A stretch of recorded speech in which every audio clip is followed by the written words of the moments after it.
嚟到二世古先知道，原來啲餐廳2點幾就開始落場。我哋原本想食嘅梳化店都打烊啦。reception 姐姐就介紹咗我哋去一間比較受歡迎嘅拉麵店。拉麵店就喺二世古嘅主街度，酒店行過去得5分鐘就到。就係呢間啊，1樓。哦，排緊隊啊！又閂咗，冇得攞飛咯。我哋真係太晏啦，估唔到2點半係原來喺二世古嚟講係算係晏噶啦。人哋要休息嘅中場，咁我哋而家去便利店買個麵，跟住翻酒店房啦，跟住食翻啲甜品，跟住再5點鐘先出去。再出去，咦？小心啊！哇，有個塔。突然間俾我哋見到有 cheese tart 賣，梗係嗰個咧就係 Recipe cheese tart。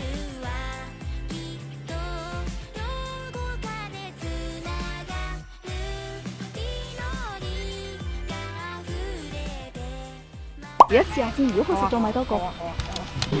豉油塔熱唔熱㗎？好，試下啦。勁你氣喎，喂！我見到啲 cream 係爛晒，咩事講？咩事講？咩事？佢熱得滯，個塔做乜事？睇下。因為我屋企買多個。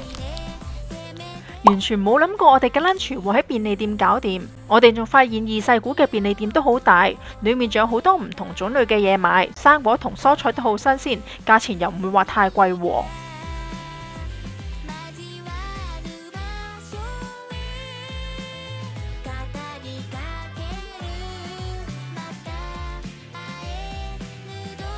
一個醬油先，因為醬油得翻一個啫，所以我揀醬油。佢見到我食醬油，佢都想食味噌圓，所以想食拉麵嘅杯麵。好啦，咁食呢個啦。便利店午餐2個人1800yen就搞掂啦。我都覺得 OK 嘅。咁同埋個酒店距離嗰個便利店都好近，3分鐘就到，所以都好方便。煮咗個麵豉拉麵，北海道粟米、北海道柿，買咗個沙律啦，跟住買咗個葱花，我哋食拉麵，跟住一杯奶，跟住我一支咖啡。幾認真？梗係啦，底葱落去，咁先就靚噶嘛。搭咗架shuttle過到嚟邊度啊？巨之安站，咁我哋而家唔係向前行，就係我哋去呢邊。向前行就係叫做 Coop。我哋喺酒店搭咗15分鐘車嚟，係咪？係啊，咁我哋而家行入個超市，希望買到我哋想要嘅嘢啦。因為我哋要趕 shuttle，所以只得80分鐘買嘢。係咩？有冇？我哋要搭食啊！就係買牛啦。呢間 supermarket 真係好大，除咗濕貨、乾貨，連雜貨都有得買啊！我哋嗰日買嘅嘢全部都可以喺度揾到，真係好方便咯。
買咗18000 yen，咁我哋翻去就俾大家睇買咗啲咩啦。我哋而家上翻個係啊，上翻 shuttle。晚餐預備開動啦，切咗第一塊先。呢個黑毛和牛肩，哇，好好切咗一片片，雖然一岩一忽，但係亦都好好食㗎啦。係啦不過呢度油脂唔多，而我哋又唔記得買油喎。咁我哋決定食呢嚿先。咁呢個你見到啲油份都多啲嘅。呢個係國產牛嚟嘅，唔係黑毛牛嚟嘅。咁可以即係唔係靚種啦。不過想試下好唔好食，咁其實佢嘅油花都唔錯嘅。咁我哋就煎咗呢個先啦，因為我哋起油。咁呢份嘢1100 yen 60零蚊，唔使講啦嘛。係啦，幾靚？係咯。好啦，煎啊！好靚喎，係啊，哇！同埋佢咁樣出咗啲油好啊，性價比啊！嗱， 50要等陣食下先先，食埋先，食埋再講。好靚。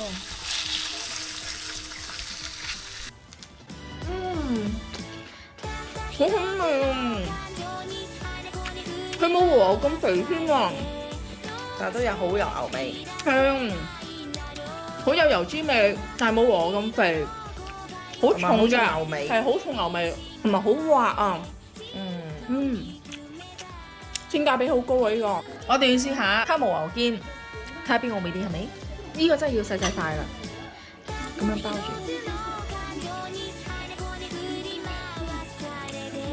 佢柴啊，可能唔夠油脂係咪啊？但佢係有和牛味嘅。但係如果 compare 北海道國產牛，北海道國產牛真係好食啲咯，唔係好食啲係好食好多啊！可能肥啲咯，爭好遠。性價比國產牛贏啊！呢個就係啱啱燒出嚟嘅牛舌啦。我已經食過一塊㗎啦，係冇油啊！佢係一個好 normal 嘅牛舌咯，咁嘅價錢買到今日牛舌其實都 OK 㗎啦。呢個唔可以奢望太高。好啦，食晚餐今晚就食琴日買嗰個和牛肩嘅三杯沙盤啦，買咗個白菜湯底嘛。咁有啲大葱啦、冇龍菇啦。咁呢邊咧就係北海道好甜嘅蘿蔔啦、黃芽白菜。咁雪櫃仲有豆腐。咁我哋而家咧就倒個湯落去煮咗先啦。好啦，好啦，落牛肉啦。好大塊唔去到，快速快。呢度兩塊。我哋冇用sukiyaki 個醬嘅，係我哋齋用煎魚湯咁樣淥嚟食，我覺得應該好。我已經聞到啲牛味啦。係，跟住轉頭就淥啲蘿蔔啊、黃芽白菜就 OK 啦。OK 啦，係咪啊？可以啦。夠啦。哇！呢塊我嘅，我聞到陣牛味啊！呢塊你嘅，咁我哋就落啲柚子汁啦，好方便啊！咁樣煎，好，哇，好香，好大塊喎，真係。從邊度開始咧？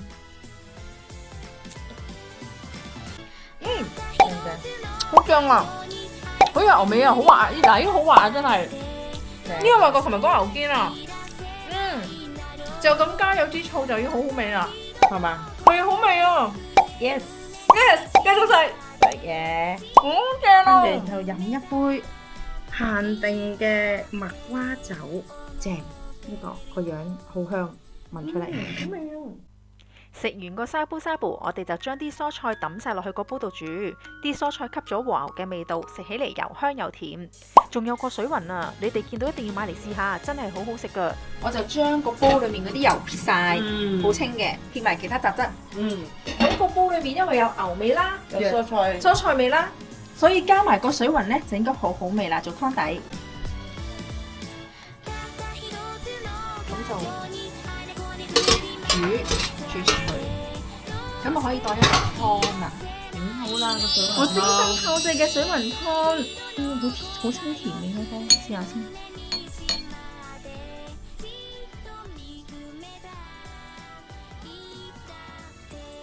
哇，簡直正！因為我哋愛食不放棄嘅精神，喺第二日12點鐘滑完雪之後，我哋就直接去咗食梳打啦。最終梗係食到啦，12點鐘去都食唔到，咁就真係好黑仔噶啦。鋪頭嘅營業時間係由朝頭早11點到晏晝3點，但係如果啲蕎麥麵賣晒，佢就會打烊噶啦。所以建議大家都唔好太遲去，或者仲有一個方法就係去之前打電話確認一下究竟啲麵賣晒未。店裡面嘅環境唔算好大，大約只有10張台。而廚房就屬於開放式，完全冇私隱啊！另外有一個好特別嘅地方，就係出面一個半露天嘅用餐區，可以俾你喺度一路食嘢，一路欣賞雪景，個心情都開心啲㗎。坐喺出面會擔心凍親，唔使擔心，因為依間店都好好，佢會提供暖氈俾你，真係夠晒貼心喎。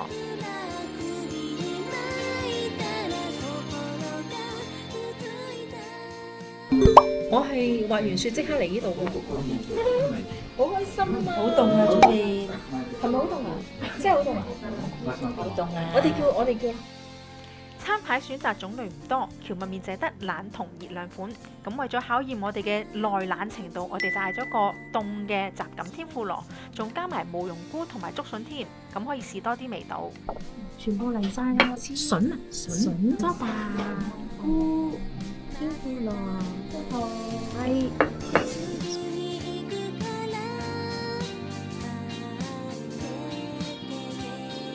我係個汁大隻，你睇我幾大隻？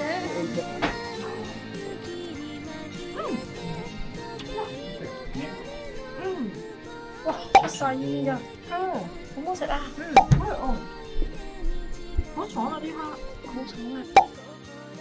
呢個蕎麥麵同平時食開嗰啲唔同，咬落去超有嚼口，好似要用晒啲牙力先搞掂到佢，而且啲麵仲有好重嘅麵香味。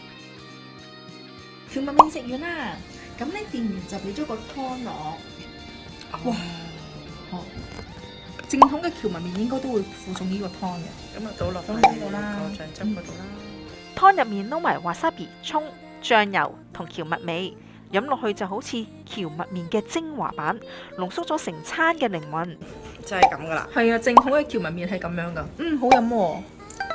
店鋪又幾好喎，佢會幫我哋 call 的士。提一提大家，食完麵返酒店，記住叫店員幫你 call 的士喎。擔心唔使幫唔到車啦。係啦。因為頭先教練話咧，呢度咧集房就即係唔係北海道呢邊咧就好少的士嘅，佢話驚我哋等好耐。咁頭先我哋都係等咗5至10分鐘啦，都好好啦。出邊好凍啊，頭先咧企喺度咧影下嘢咧，隻手冰晒。嚟到二世古，又想食蕎麥麵，不妨試下依間啦，佢嘅性價比都好高㗎。今集就嚟到呢度先，中意我呢條片嘅記得豎起你寶貴嘅手指，讚好同訂閱喎。我哋下集見啦，拜拜。好打卡喎。係好靚啊！係啊。你張相啦。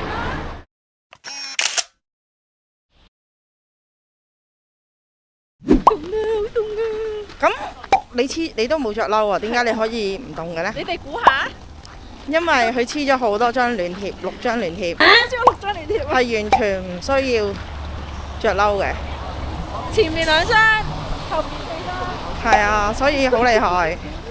但係其實我一兩鼻水啊！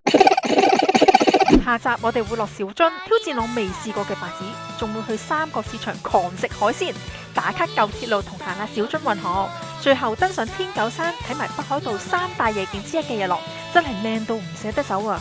唔想錯過精彩內容，記得訂閱我啦！新片一出，你就會第一時間收到通知㗎啦〜